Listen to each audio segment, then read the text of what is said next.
Face 1 का silent period शुरू हो गया 5 बजे से। कितना भी पॉलिटिकल वर्कर्स होंगे उसी कॉन्स्टिट्यूंसी में वोटर नहीं, कितना भी political workers including political leaders है, वो कोई भी रैंक का भी होगा, वो अपने कॉन्स्टिट्यूंसी, अपने वो कहाँ पर वोटिंग हो रही है वहां पर आप वोटर नहीं है मतलब उसी कॉन्स्टिट्यूंसी से बाहर चल जाना है। किसी का भी एग्जाम्पशन इसमें है नहीं। एग्जाम्पशन मेडिकल ग्राउंड में भी लेना पड़ता मतलब उसका भी मेडिकल बोर्ड घटा जाएगी, मेडिकल बोर्ड का रिकमेंडेशन से होती है, इसलिए कोई एग्जाम्पशन नहीं रहती है, इसलिए सब अपने अपने जगह पर बाहर चल जाएंगे। फिर इसी पीरियड में कसरत से आप लोग का है, कोई एडवर्टाइजमेंट होगी तो उसी का एमसीएमसी का अप्रूवल चाहिए। बेसिकली सभी मीडिया हाउस है कुछ भी एप्लीकेशन करेंगे उसमें आपका परमिशन चाहिए। सभी आपका माध्यम से सभी वोटर से अनुरोध है, आपका वो पोलिंग बूथ में सीक्रेसी ऑफ वोटिंग का सख्ती से पालन करना होगा।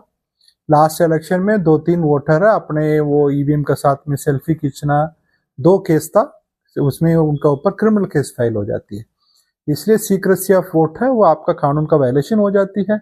इसलिए बूथ का अंदर मोबाइल लेके आपका कुछ सेल्फी खींचना नहीं मतलब ईवीएम का खींचना वो खैर कानूनी हो जाती है, इसलिए आपका सख्ती से सभी वोटर से अनुरोध है उसका सख्ती से पालन करें।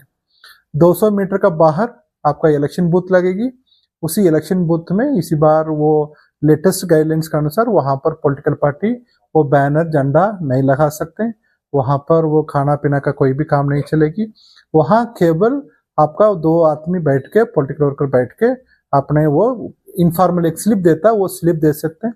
उस स्लिप में ना तो फोटो नहीं मतलब नाम कुछ भी नहीं रहेगी, केवल सिंगल प्लेन पेपर में उनका वोटर का आइडेंटिफिकेशन सीरियल नंबर के साथ में रहेगी। आपका इसी बार वो इलेक्शन कमीशन नोटिफिकेशन आ गया, एपी कार्ड का साथ साथ 12 अदर अल्टरनेटिव डॉक्यूमेंट कार्ड है उसका प्रूफ के लिए लेके जाना होगा।